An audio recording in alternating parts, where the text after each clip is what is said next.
일단 박성중 간사님의 의사진행만 하겠습니다. 우선 지난번에 우리가 의결한 것이 전체적으로 SK CNC 화재에 대한 부분만 한다 그렇게 합의한 바는 없습니다.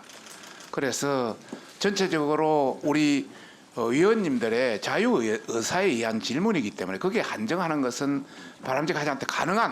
가능한 그 SK CNC 화재 중심으로 국민의 생활에 미치는 영향으로 하지만은 다른 질문을 완전히 막는다. 이것은 합의된 바는 없다를 일단 말씀을 드리고 싶고, 두 번째 말씀드리고 싶은 것은 만약에 이 신성한 국감이 진행되고 있는데 자체의 어떤 어총이라든지 이런 이유로 한다면은 그 위원장님의 그 대행으로 제가 우리 국감은 정시에 정상적으로 출발해야 됩니다. 그걸 통해서 정회를 한다든지 이런 있을 수 없다. 이런 말씀을 드리고 싶습니다. 네, 박성중 간사님.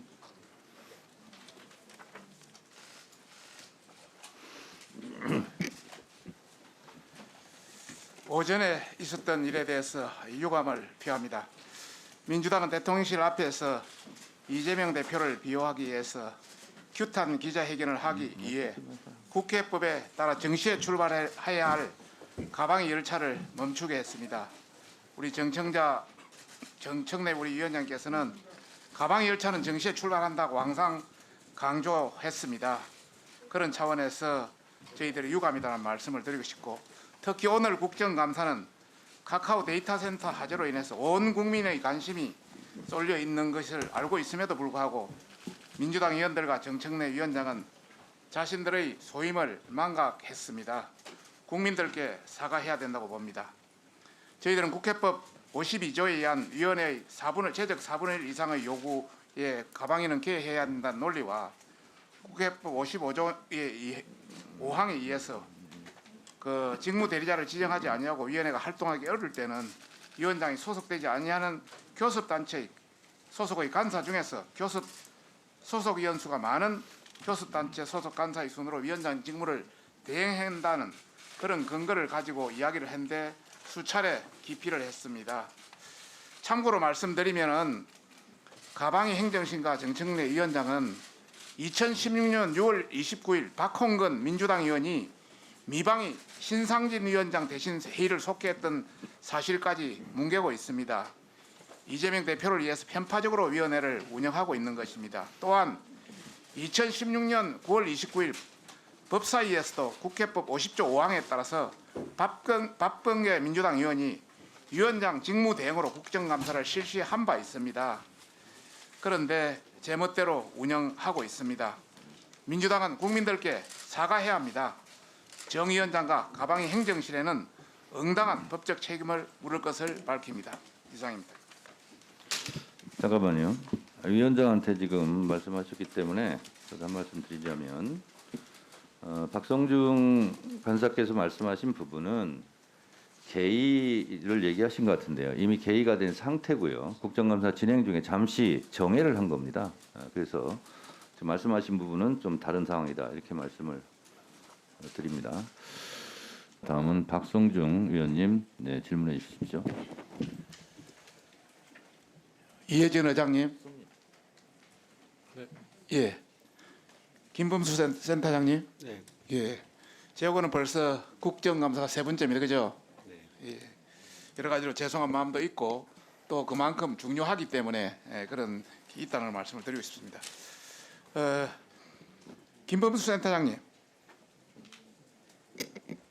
카카오톡이 국내 점유 사용 중에 4,700만이 사용하고 메신저 시장의 90% 이상을 장악해 있습니다. 또 네이버는 포털을 장악해 있고 쇼핑이라든지 금융 전체를 다 장악하고 있습니다. 국민들은 눈만 뜨면은 양사를 많이 이용합니다. 그래서 카카오 왕국, 네이버 왕국, 카카오 왕국 이렇게 표현하고 있습니다. 작년에 비해서 주가가 엄청 떨어졌죠. 우리 이혜진 의장님. 예. 얼마나 떨어졌습니까? 글쎄 정확하게 모르겠지만 반 이상 전 세계적인 기술주들이 다 폭락을 했습니다. 카카오도 마찬가지죠. 네, 그렇습니다. 네이버 카카오에 주식 투자하는 사람을 뭐라고 칭하는지 아십니까? 네카오 개미라 그럽니다. 네카오 개미. 네이버, 카카오, 개미 우리 국민의 300만이 지금 투자를 하고 있습니다. 이분들이 눈물을 흘리고 있습니다. 2분의 1 이하로 떨어졌기 때문에. 작년에 시총 5, 6위 가던 게 지금은 10위권 이하로 10위권 정도로 가고 있습니다. 이것을 우리 의장님이나 센터장님이 어느 정도 유지하는 것이 본인들의 어떤 책임이라고 생각하는데 맞습니까? 국민들의 큰 손해를 끼쳐서는 안 되는 거 아닙니까? 그 중에 하나가 바로 이번에 일어난 카카오 먹통 사태, 이 관계입니다. 깨진 유리창의 법칙에 의해서 하나 깨지면 전체가 다 회사가 멍든다는 거 여러분 잘 알고 있을 겁니다. 그런 차원에서 자료 넘기세요. 카카오 김 센터장님, 네. 예, 요거 한번 보십시오. 재난복구관리지침 카카오 거죠? 네, 맞습니다. 카카오톡 및 하이서비스 전자인증, 서명인증은 30분 이내로, 다음 메일 같은 건 중요한 것은 3시간 이내로, 다음 검색, 카카오 스토리 등 24시간 이내로 보통 있고, 이거 이렇게 하도록 돼 있는데 이번에 보니까 메시지 1번 카카오톡 메시지 30분 이내로 복구하겠는데 11시간 걸렸고요. 이미지 전송하는데 30시간 걸렸어요. 전혀 지키지 않고 엉망돼 버렸어요. 메일 3시간 이내로 돼 있는데 4일 걸렸어요. 목표 시간에 복구한 서비스가 있었습니까? 완전 실패작 아닙니까? 원래 계획해놓고 목표해놨는데 전혀 못 지키니까.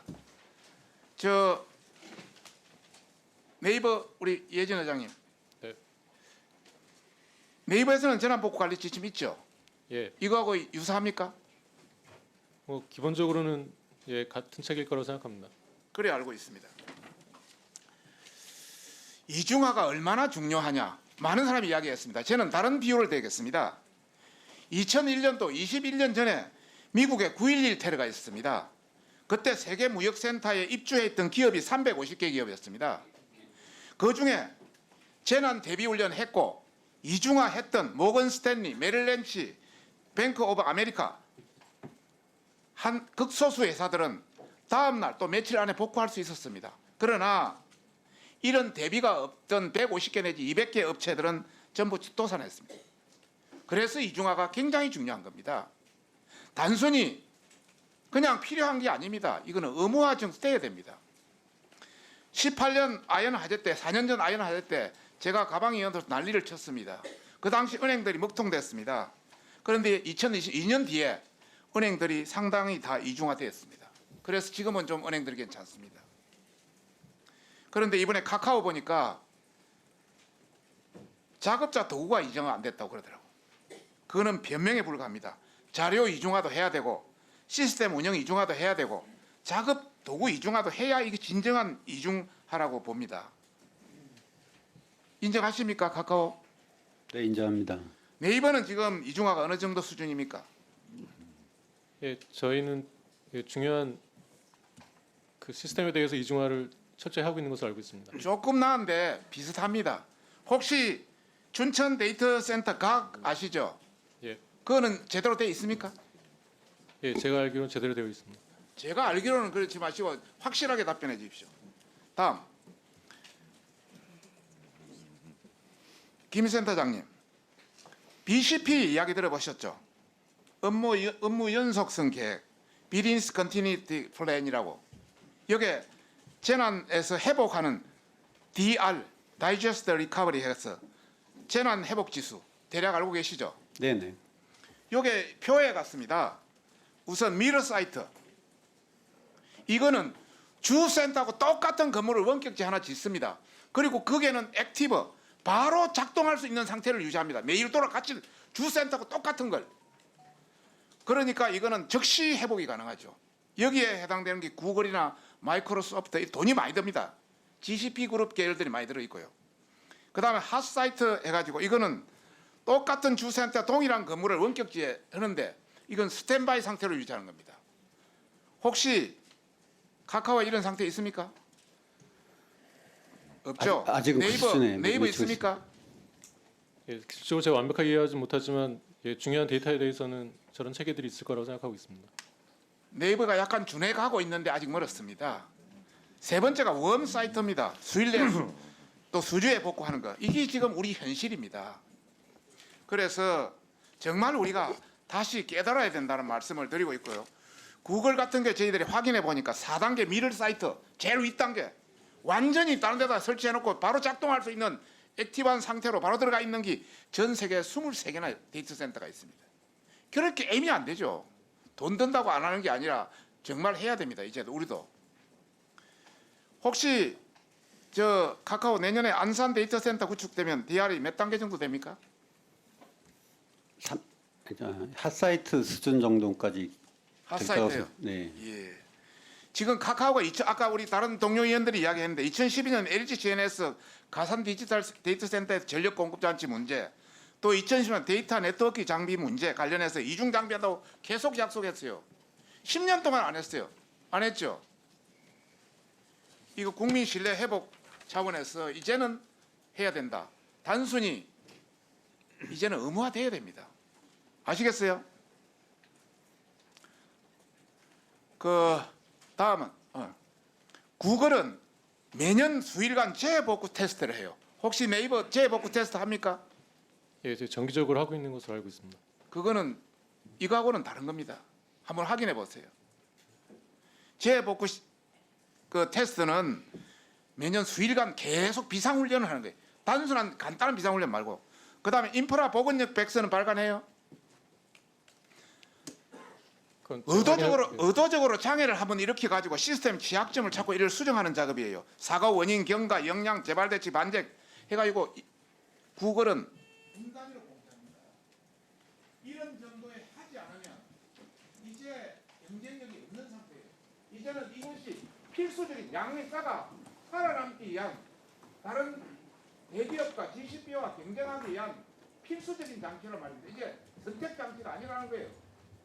그분 아시겠어요? 네, 명심하겠습니다. 네, 수고하셨습니다. 다음은 박성중 의원님 질문해 주십시오. 최태원 회장님. 증인으로 불러주세요. 아닙니다. 저는 그냥 부르겠습니다. 우리가 가기부 장관을 할 때도 가기부 장관님 하지 이정호 증인님 안 하잖아요. 그거는 그 증인으로서의 최태원 회장이니까 그냥 최태원 회장 해도 된다 저는 그렇게 생각합니다. 마음대로 하세요. 그럼. 예. 다시 다시 처음부터. 최태원 회장님. 네, 예. 부산 엑스포 유치 공동위원장 하고 계시는데 유치될 가능성이 높습니까? 열심히 하고 있습니다. 이번 카카오 먹통 사태 관련해서 저는 한 세 가지만 간단히 묻고 싶습니다. 2차 전지 사업 윤석열 정부의 국정 과제입니다. 제가 과학기술교육분과 인수위 간사를 했기 때문에. 그런데 리튬 이온 전지가 안정성에 상당히 문제가 있습니다. 이것을 좀 더 안정화시킬 수 있는 그런 계획 아니면은 또 다른 전고체 배터리라든지 이런 계획은 있습니까? 네, 저희도 연구하고 있습니다. 리튬 이온 배터리에서 불을 나면 전소하기 어렵죠. 끄기 어렵죠. 솔직히 그 화재 진압 방안을 다각도로 연구도 하고 있습니다. 지금 음극 전해질 분리막 전해질 양극으로 되어 있어가 그 케이스가 덮여 있기 때문에 불이 밖으로 나오지 않는 이상 가스로도 물로도 사실상 끄기가 어렵습니다.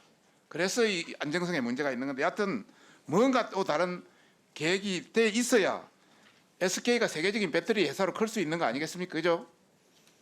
네, SK뿐만 아니라 업계 전체가 공동 예. 과제라 생각합니다. 예. 두 번째는 제가 SK CNC 데이터 그 현장도 가봤지만은 데이터 센터의 설계 문제가 있습니다. SK CNC가 지금 SI 그러니까 시스템 인테그레이터 시스템 통합업체로서 세계적으로 클려면 정말 이 설계적인 구조를 완전히 바꿔야 될 것 같은데 혹시 설계 문제점을 개선할 방안을 구상하고 계세요? 구상이 있으면 한번 말씀해 보세요. 네, 이렇게 화재가 나는 더 이상의 문제는 아주 치명적인 문제이기 때문에 실제로 여기에 대한 아주 근본적인 대책을 저희도 강구하고자 합니다. UPS실, 배터리실, 발전기실 해서 집중구조 관계라든지 한 층에 다 있는 기라든지 차단벽 강항이 없다든지 가스로 화재 진압 장치가 제대로 작동이 안 되다든지 확실한 화재 진압 개념이 있어야 되는데 그런 게 없는 그런 여러 가지 측면에서 어떤 데는 배터리실을 아예 없애는 데도 있더라고. 배터리실을. 내가 여기에 뭐 누구라고 이야기하지는 않겠습니다만은 배터리실을 아예 없애고 회전형 다이내믹 UPS로 하는 방식도 있다. 여기 어느 회사가 그래 하고 있습니다. 그 세 번째 한번 물어보겠습니다. 이번에 소상공인 시민들의 피해가 굉장히 큰데 어차피 카카오, 네이버 또 SK 이렇게 배상이나 보상을 해야 되는데 지금 여러 언론이라든지 또 각사의 이 의견을 보면은 서로 책임을 미루는 그런 구상권 문제가 앞으로 발생할 수밖에 없는데 우리 저 회장님 전적으로 뭔가 전향적으로 할 자신 있으세요? 뭐 사고 수습이 먼저 이런 말 하지 마시고. 네, 뭐 저희가 하고 싶지만은 저희는 뭐 이 고객에 대한 데이터나 저희가 그걸 취합하지 않기 때문에 지금 저희가 드릴 수 있는 방법의 말씀이 없다는 걸 이해해 주시면 감사하겠습니다. 뭐 어쨌든 그 얘기가 나오게 되면은 저희도 최선을 다해서 소극적으로 하도록 하지 마시기를 바라고요. 하여튼 적극적으로 좀 해주시고 카카오 우리 김범수 센터장님 네. 일부 보상 방안이 공개되가 아까 어느 뭐 위원님들이 다 이야기했습니다만 카카오 모빌리티 택시 7,550원, 대리기사 5,460원, 카카오리티 이모티콘 뭐 3일 연장, 톡스랍 플러스 15일 연장 이런 식으로 쭉 해서 하다 보니까 택시 대리인 뭐 커피 한 잔 값이 안 된다고 난리고 벤티 카카오 블랙 등 가맹 택시는 100% 의존하는데 그 사람들도 난리고 쇼핑 등 참여업체라든지 파트너 다 난립니다. 그리고 유료 서비스, 무료 서비스 구별을 한다니까 그것까지 난립니다. 좀 더 전향적인 자세를 가져야 됩니다. 한 가지만 내가 케이스 사례를 말씀드리겠습니다.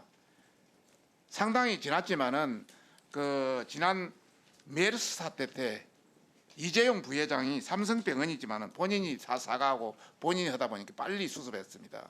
이것도 사실 우리 그 센터장이 먼저 나서서 사과하고 했으면 국민들이 상당히 받아들이기 좋았을 텐데 밑에 대표가 나서 하다 보니까 여러 가지 시기를 놓쳤다 이런 말씀을 드리고 싶고 그 네이버 우리 이혜진 의장님 네.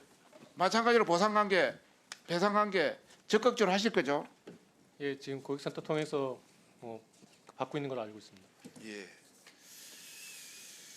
그 SK CNC 박승아 대표님. 예. 네. 이번 화재가 제가 직접 현장을 가 보니까 대규모 화재입니까? 소규모 화재입니까? 국민 여러분께 심려해 주셔서 그런 말을 하지 죄송합니다. 말고 내 대답번만 이야기하세요. 아니 뭐 소규모 화재입니까? 대규모 화재입니까? 화재가 난 면적으로는 소규모일 수 있고요. 간단히 5개 랙으로 이루어지는데 내가 가보니까 배터리 1개 연소된 규모예요. 아주 적은 규모예요. 그런데 불구하고 대한민국 전체가 마비되는 현상을 빚었습니다. 그런 관점에서 정말로 문제가 있다. 아까 뭐 회장님 할 때 이야기를 했습니다마는 UPS실, 배터리실, 발전기실 한 층에 집중돼 있는 다른 데는 다 분리해놨어요. 여기 한 층에 집중돼 있으니까 문제가 있는 거예요. 그리고 재산 물리벽이나 차단벽이라든지 방화벽 관계도 잘 안 돼 있고 사진도 가지고 왔습니다마는 전반적으로 자동 화재 진압 장치도 가스 하나 가지고는 할 수가 없는데 구조상화를 할 수가 없어요. 안 되니까 물로 쏘니까 UPS실뿐만 아니라 옆에 있는 배터리실까지 배터리실에 물로 쏘니까 UPS실에 들어갈 수밖에 없고 그러다 보니까 감전 때문에 알 수 없이 전체를 차단하는 이런 구조가 돼 있는 구조 자체가 문제인 거예요. 앞으로 이 관계 전반적으로 예, 개선방안 모색하겠습니다. 지금 현재 SK CNC 그 구조라면 내일 하더라도 똑같은 사안이 대안이 없어요. 마비돼요. 그래서 완전히 바꾸지 않으면 SK CNC, SI 진짜 업체로서 세계적인 경쟁력을 부과하고 국내 경쟁력도 없는 회사예요. 신경 쓰시겠어요? 네, 의원님 말씀 유념하겠습니다. 네, 수고하셨습니다. 다음은 박성중 의원님 질문해 주십시오. SK 최태원 회장님. 네. 최근에 SK가 ESG 경영 많이 추구하고 있죠. 네, 많은 기업들이 하고 있습니다. 지속 가능 경영, 사회적 책임 경영, 미래 경영 뭐 이런 차원에서 되고 있는데 지금 그리고 이혜진 의장님 네. 전통적으로 경영이라 하면 기업은 이익 극대화합니다. 그죠?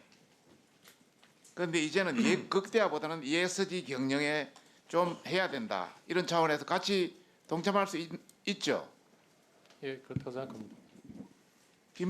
김범수 센터장님. 그래도 가장 최근에 급격하게 몸이 부르는 문어발식 경영의 대명사라고 불리는데 그것보다는 좀 ESG 경영을 앞으로 같이 미래로 가려면은 ESG 경영 가야 된다고 보는데 그래 하실 수 있어요? 네, 그렇게 하고 있습니다. 예. 사실 안전을 위해 지출되는 것을 이제 지금까지는 비용이라 봤습니다. 그러나 저는 투자라고 봅니다. 그런 관점에서 오늘 기점으로 좀 뭐 잘 아시겠지만 그래 해주셨으면 좋겠고요. 이종호 장관님, 네. 우리나라 데이터 센터가 지금 몇 개나 됩니까? 150여 개. 150여 개 되죠. 네네네. 뭐 최근에 더 늘어난 걸로 알고 있는데 이번 화재로 여러 가지 전력 설비 집중화라든지 재난 대응 체계라든지 화재 예방 장치라든지 이런 관련해서 전반적으로 개선에 대한 문제점이 많은데 한번 점검해 볼 생각은 없으십니까? 예. 그 부분에서 이제 일정 규모 이상 되는 데이터 센터에 대해서 점검을 하도록 하겠습니다. 가기부 산하의 그 NST 산하의 정부 출연 기관이 총 몇 개나 되는 줄 아십니까? 출연 기간 지역까지 지역까지는 세보지 못했고 전체 26개 있고 25개가 26개죠. 예. 그리고 거기 각 그 출연전에 이제 지역에 이렇게 지역까지 하면 135개쯤 예. 됩니다. 1에서 3 정도. 자료가 여기 나옵니다. 그런데 이 기간별로 논문 단합하고 성과 부풀리고 예산 엉청망청 쓰고 지역 협력 안 되고 전체 예산은 5조가 넘고 인원만 해도 17,000명 가까이 됩니다. 그러다 보니까 이 뭐 지역별로 지금 현안이 오고요. 또 전반적으로 보면은 뭐 이런 사항들이 다 발생하고 있습니다. 그래서 저희들이 한번 쭉 체크를 해보니까 문제는 다수 출연 연구기관들이 특허, 논문, 기술 이전, 지역 내 시험 분석 이런 인정 지원해야 됨에도 불구하고 아예 전혀 성과가 없거나 미비한 곳이 대다수입니다. 민간 기업이나 지역 대학보다 더 못한 기관들이 수두룩각각합니다. 한국생산기술연구원은 지역별로 44개나 되는 조직이 있고요. 뭐 그 성과는 다 비슷비슷하고요. 그 다음에 쭉 보시면 향선 한국기초과학지식연구원, 한국에너지기술 시간이 없어. 에너지기술연구원, 한국전기연구원 저희들이 쭉 한번 체킹을 해보니까 한국의학연구원 뭐 이래가서 굉장히 많습니다. 장관님. 네. 이렇게 유사한 성격의 이 공공기관이 110개가 지역 개점별로 다 있는데 이걸 동폐합해서 좀 개혁해야 되는 거 아닙니까? 어느 기관이 어느 기관인지도 몰라요. 서로 중점되고. 예. 제가 그 전체 이제 제가 이렇게 간담회에서 보나 평소에 이렇게 봤을 때 출연연의 고유한 그 임무가 목표가 다 다릅니다. 이거를 그건 이제 알고 있습니다. 통폐합했을 때 굉장히 많은 이제 관리상의 혼란도 있을 거라고 생각이 되고요. 이 부분에 대해서는 좀 상당히 많은 논의가 필요하지 않나 생각을 출연료는 합니다. 진짜 전문으로 육성해야 되고 나머지 지역가 있는 것은 출연료의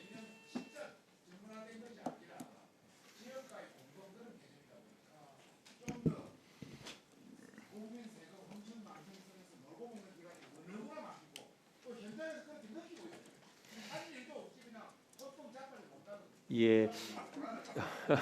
예. 그래서 뭐 어쨌든 저 지역에 있는 그런 출연연하고 지역의 대학 이렇게 지역의 산업체하고 좀 더 이렇게 묶을 수 있는 방안에 대해서 고민을 해보도록 하겠습니다. 예. 예.